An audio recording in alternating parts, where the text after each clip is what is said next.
Welcome to the Week Ahead, a podcast by SBM Intelligence. I'm your host, Veronica Pana Igube. Every Saturday, we explore stories that are shaping the African continent. NNPC first announced that it had stopped supplying crude oil to local refineries, including Dangote, due to long-term sales commitments. Then it announced it was renegotiating with Dangote. A stoppage may lead to fuel price hikes and forex instability. How will this affect fuel prices and Nigeria's economy in the coming months? The Manufacturers Association of Nigeria, MAN, opposed a new law that significantly increases financial charges on businesses, warning it could discourage investment. Meanwhile, China and India remain Nigeria's biggest trade partners, supplying industrial and consumer goods. What impact will this law and trade dependency have on Nigerians' business environment? Ghana's President John Mahama is working to ease trade barriers with Mali and strengthen Burkina Faso ties. Plans include a customs streamlining and an Accra Ouagadougou flight and energy corporations to boost regional trade. How will these efforts improve economic growth in West Africa? Joining us today for further insights is Seyi Owojulube. Welcome, Seyi, to the podcast.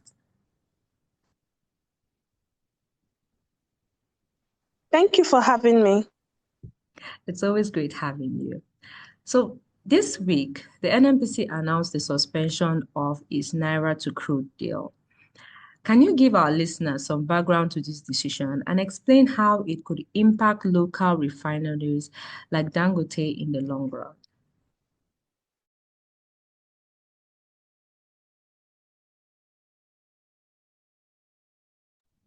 Seyi.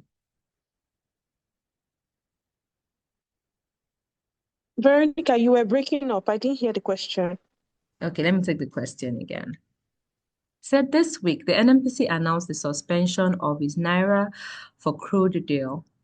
Can you give our listeners some background on this decision and explain how it could impact local refineries like Dangote in the long run? Well, when they say government is a continuum, like no matter what politician or who is elected into office, the implications of whatever decisions that have been taken by the previous government or previous administration will have an effect on whoever is in power. This is exactly what is at play. NNPC's inability to supply or assure Dangote refinery of a steady supply of crude oil on a long-term basis is as a result of the forward contracts and loans that were undertaken by the NNPC under the Buhari administration. At the time, the NNPC, according to its last audited reports, those loans were taken to pay for subsidy, were taken to even invest in the Dangote refinery. And those loans, the NNPC is currently servicing using crude oil. So it means that some of the crude oil that Nigeria will drill tomorrow or on Monday, as we speak, has already been spoken for and are already tied to loans. And so that's why the NNPC reached a short-term agreement with the Naira for crude deal that was initially signed. And now the NNPC has to reevaluate to make sure that it's able to fulfill its loan obligations. But the question that then begs to be answered is, how would the NNPC balance meeting its loan obligations with also obeying the law as regarding the domestic allocation of crude oil for local refineries?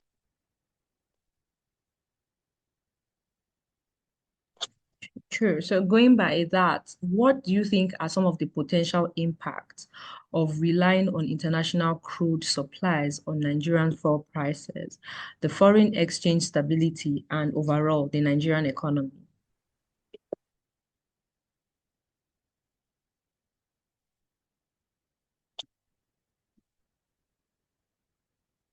one of the things that we can expect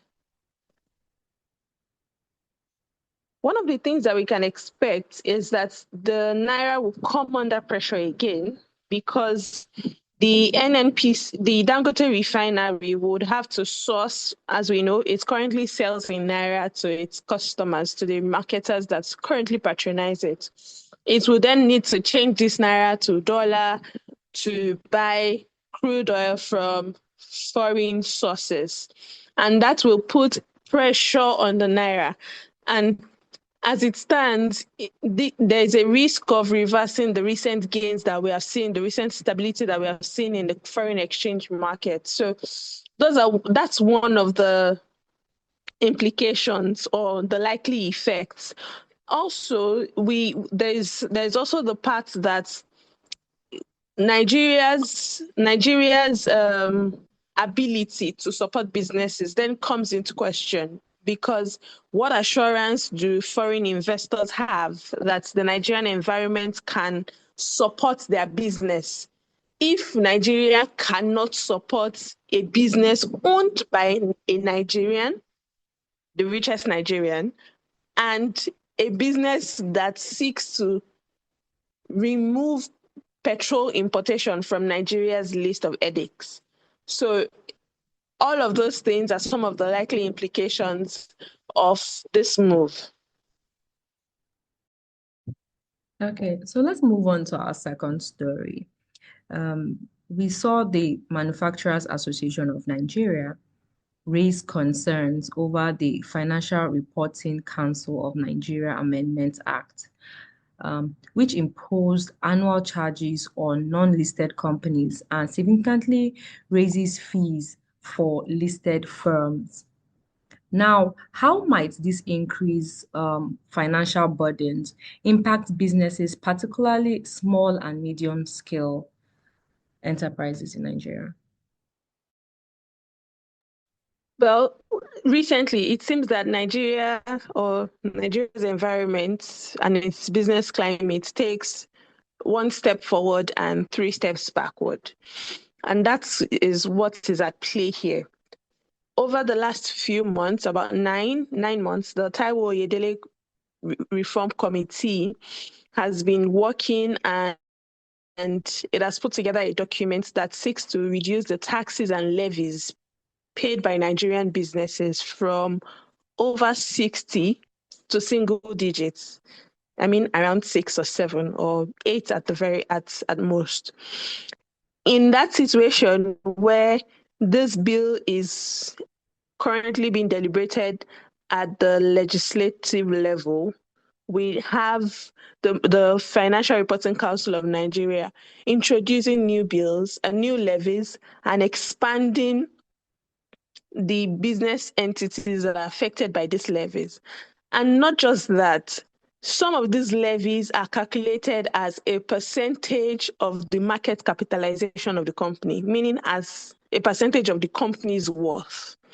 Now, one of the questions we would need to ask is, the people that are making these policies, do they understand the full scope of what it means of market capitalization? Market capitalization does not necessarily mean that money is cash or is liquid for the company to use. No, some of those things are tied in assets. Some of those things are then basically what I'm trying to say, that market capitalization is not necessarily liquid cash that is available for the company. Some of the other levies that have been introduced by this act is tied to the turnover of the company. The turnover is just what the company sold. It's not the profit. So when a levy is then calculated against the turnover or the market capitalization of the company, it's a huge burden on the company, because it means that whether the company is operating in profit or loss, they must pay this levy. And also it means that sometimes it's just calculated against the the total worth of the company on the stock exchange. And we know how the stock exchange is, that it's open to sentiments and investor emotions. So it's not a solid it's not something it's not a solid peg to calculate what levies a company should pay. And another thing is that the penalties for not paying those levies, some of it, rather than it be fined, some of it are imprisonment. Imagine what it sounds like that a company CEO or CFO risks jail term because the company did not pay a certain levy. It's just a case of taking one step forward, as I said, and 3 steps backward. I mean, it's just like you said, it's like we take like 10 steps forward and then, we're going, or 3 steps forward and then we're going 10 steps backwards. But what steps do you recommend that the government take to ensure regulatory, regulatory compliance as well as maintaining a business-friendly environment for companies, especially small and medium-scale enterprises? A perennial problem that investors, both local and international, have experienced, or a complaint that they've had over the years, is that Nigeria always seems to have something in the works. So it's difficult for businesses to plan. So with the oil sector, for example, the PIA, it took several years before the PIA could be completed. Right now, companies are trying to understand their obligations, their regulatory obligations as regarding the tax reforms that are currently being deliberated in the National Assembly. So companies are trying to understand how they are restructuring their tax obligations, how they would price their products in the market. They are still talking about that, and we have the FRCN coming up with another set of regulatory demands from companies. So this maze, if I can call it a maze, right? I think it can be said to be one of the reasons some companies choose not to or fall short of complying with the law, because they're not sure of what exactly they're supposed to be doing at every point in time. And so there's a presidential committee on ease of doing business. This committee I'm trying to look for the best way to put it, but it would not be bad. It would not be a bad idea if, for example, companies in each sector have a guide or a manual, so to speak, from PEBEC. The council is called PEBEC, so that anyone who wants to start a business can go to the PEBEC website and understand what exactly is required of them to operate in that sector. So it is clear and it is transparent for both the regulator and the businesses operating in the sector to know what is demanded or what is required of them. That level of transparency is what is missing in Nigeria's business environment. And when things are not transparent, there's room for error, there's room for tax evasion and all of that. So transparency would go a long way.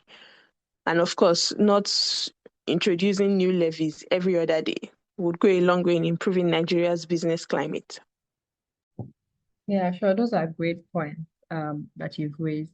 Let's move on to our final story. We move on to Ghana, where President John Mahama is focusing on strengthening regional trade by addressing barriers between Ghana and Mali as part of his Good Neighborhoodness tour.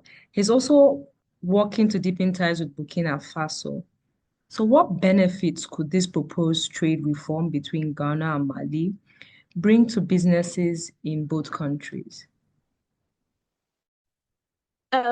Intra-Africa trade, that's the trade between African countries, has been a cause of concern or worry for the diplomatic community and for people in general, because as at 2022, only 13.6%, that's around 14%, of trade happened within African countries. So that the level of trade within African countries was around 13.6% in 2022.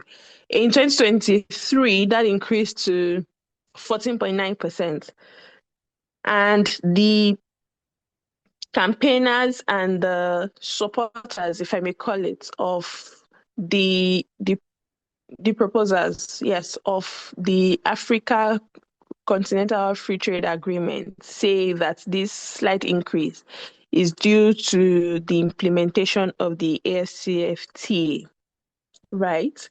But so Ghana and Mali, or the Ghanaian president trying to strengthen economic ties between Ghana and Mali, is a step in the right direction. One reason that this is important is that it reduces pressure on the local currencies. So, for example, between Ghana and Mali, we know that Mali is now part of the AES states and no longer part of ECOWAS. So Ghana before would probably have to convert the cedi to dollar to trade with the US or with Spain, or in Spain's case, would have to convert to euro to deal with an European country. But in this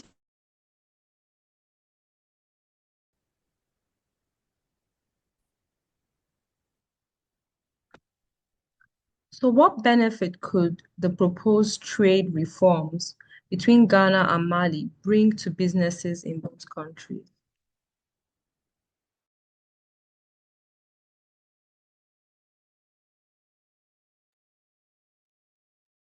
Well, this from the Ghanaian president, John Mahama, is a different policy direction from what his predecessor, Nana Akufo-Addo, pursued.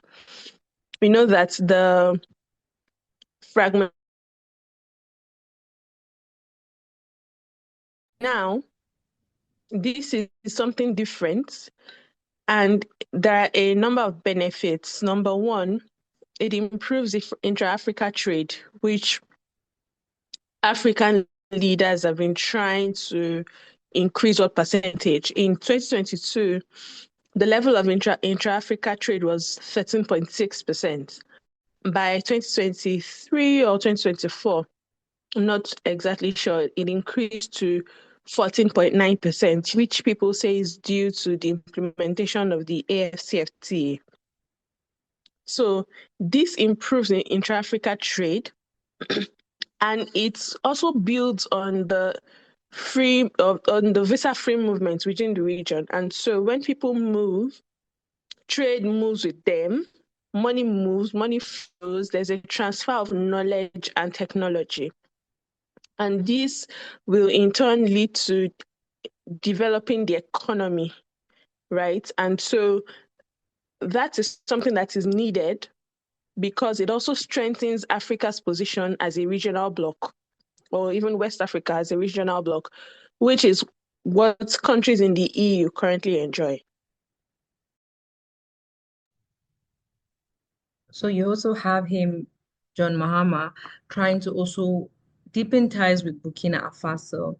And how impactful will the planned Accra Ouagadougou flights be in boosting regional trade and connecting the two countries? Well, that was what I was just saying, that if both leaders or the leaders of these countries are able to see this through, number one, it may be even the first step in returning these Sahelian countries to ECOWAS. Right, that's the first thing. Second thing is that when this happens and both countries, or these three countries, or Ghana, can ensure seamless movement of goods and services, in addition to what we currently have, which is visa-free travel for people, there's a transfer of technology, there's a transfer of knowledge, and there is less pressure on their local currencies. And strengthened local currencies certainly helps in improving the economic stability of the country and of the region in general. Interesting. We look forward to, seeing the effect of the collaboration between these countries. That's all for today's episode. Thank you, Shay, for your insightful conversation. Thank you very much. To all our listeners, this podcast is by SBM Intelligence. You can access our podcast by searching for XBM Intelligence anywhere you find podcasts. Don't forget to subscribe if you haven't already. Like, share, and let us know your thoughts in the comments. For deeper insights into our work, visit our website at sbmintel.com. Remember to connect with us on all our social media platforms. You can find us on X, Facebook, Blue Sky, and LinkedIn at SBM Intelligence. Thank you for tuning in to the week ahead. Join us next Saturday for more updates shaping the African continent.